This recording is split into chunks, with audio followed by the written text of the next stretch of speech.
So, you're looking to import a car into New Zealand. You have a quick Google search on what to do, what are the steps, and realise there's no information out there. That was me 6 months ago with this thing. As I've mentioned in previous videos, this vehicle is an Australian import. So, about 3 or 4 years ago, I found myself in that situation, Googling how hard is it to import a car into New Zealand? What do you have to do? What are the steps? What are the costs? Everything like that. Today I'm going to break this process down to you guys on how to import a car into New Zealand, as well as the processes to get it certified and registered under New Zealand roads. So, getting the vehicle into New Zealand. Now I was fortunate enough to have this car already on the shores of New Zealand. This vehicle came over previously with its old owner as they had moved from Australia to New Zealand. So it came over with them with next to no issues. So all he did was put it in a container, insure it, ship it over and go through all the checks on there. Ordinarily, I'm not 100% sure on this sort of thing. I believe you have to be living in Australia for more than a year or more than 2 years, I cannot remember, or have a relative that has been living over there, ship it over to New Zealand.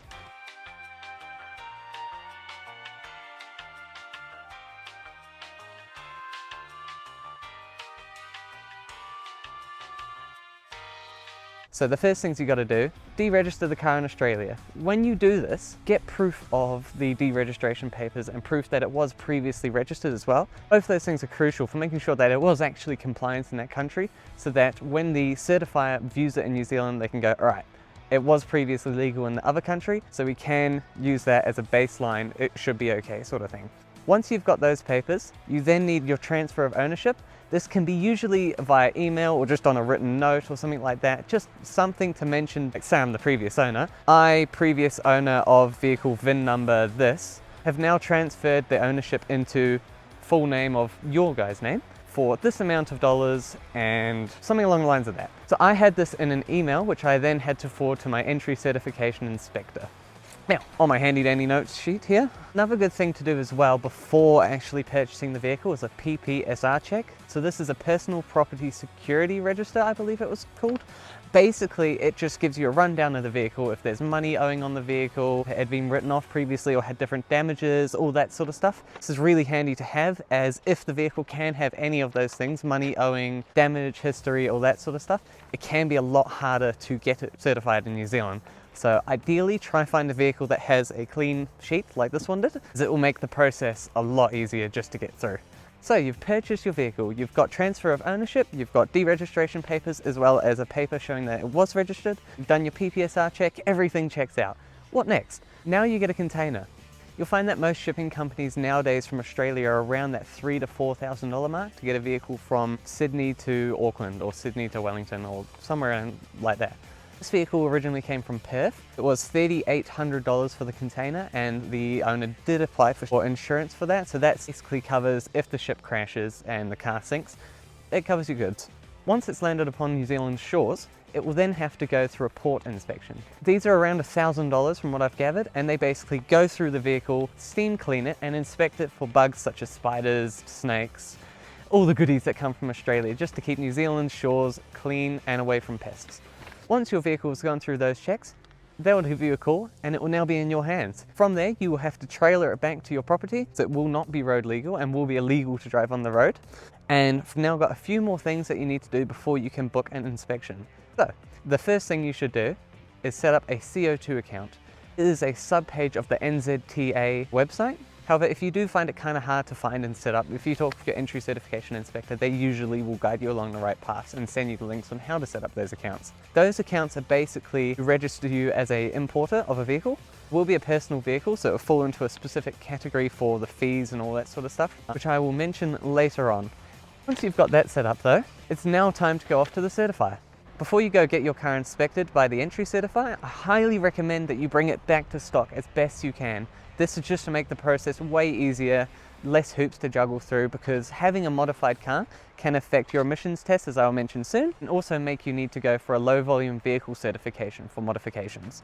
This can be a costly process, I found out, so just a thing to note before you go and get it inspected. For my area in the Bay of Plenty, the nearest entry certifier was at Tauranga VTNZ at Mount Maunganui. These guys were pretty good to me. The inspector responded to my emails fast and had me booked in a jiffy. So it was an easy process, just come in, drop the car off, inspection, get my sheet and come back. Now this inspection cost me $850. That is just the entry certification. It's basically like a WOF. However, they go through a bit of a deeper dive, so they inspect the vehicle fully for rust, WOF items, as well as just all the niggly little bits that could make the vehicle unsafe for New Zealand roads, as shocking as some of them are. Once your vehicle has gone through the entry inspection, you will then have 100 kilometers and 28 days to get all this, you will then have 100 kilometers and 28 days to complete your tick sheet. It will also do an emissions test. This falls into that CO2 category that I mentioned earlier. Depending on how much CO2 your car emits, depends on how big the bill will be for registering it under the Clean Car fee. This vehicle did have a 3-inch straight-through exhaust and an aftermarket piggyback ECU. Because of this, it failed its emissions test, which meant that I couldn't get it certified in New Zealand. So that got noted down on its re-inspection sheet, which meant that I had to find a standard exhaust as well as unplug and remove that piggyback ECU, which I later found out to be a blessing in disguise because that piggyback ECU had actually caused issues with fuel surge and injector knock, which later disappeared once that piggyback ECU was removed. So depending on what you have in your vehicle, just be mindful of that. Another major thing this vehicle failed on is it had a bit of rust in the gutters. Because of this, it then needed another certified inspection, which is called a repair certification. This process can be quite a hassle, as I found out. The reason being is because it requires the vehicle to be inspected by a registered repair certifier. It then is required to be repaired by a shop that is under that registration system. It then re-inspected by that certifier to make sure that it's up to his standards and he's happy to sign it off that it has been repair certified. For me, this process took quite a while and uncovered more issues that it turned out not to be issues. So when it went for its initial repair certification, found a body mount that was slightly bent, that which had I had known, I would have just repaired myself before the inspection, as well as a hole in the gutter which had a little bit of surface rust around, which the previous owner had cut for wiring up to the roof tray previously. He also then lifted up the carpets, discovered that there was a bit of what looked to be damp rust in the door sills. This later turned out to be red dirt that had got wet because a window got previously let down and there was a bit of moisture down there.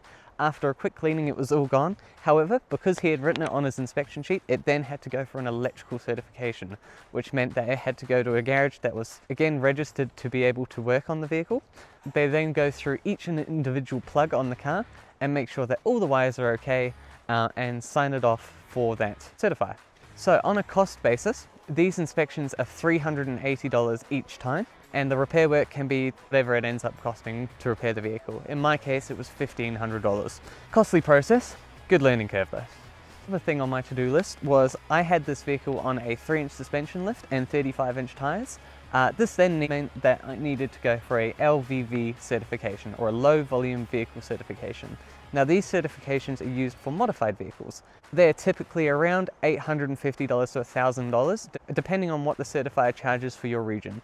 This is also going to be a trailer-in process, as you don't want to use as many of those 100 kilometers as you can.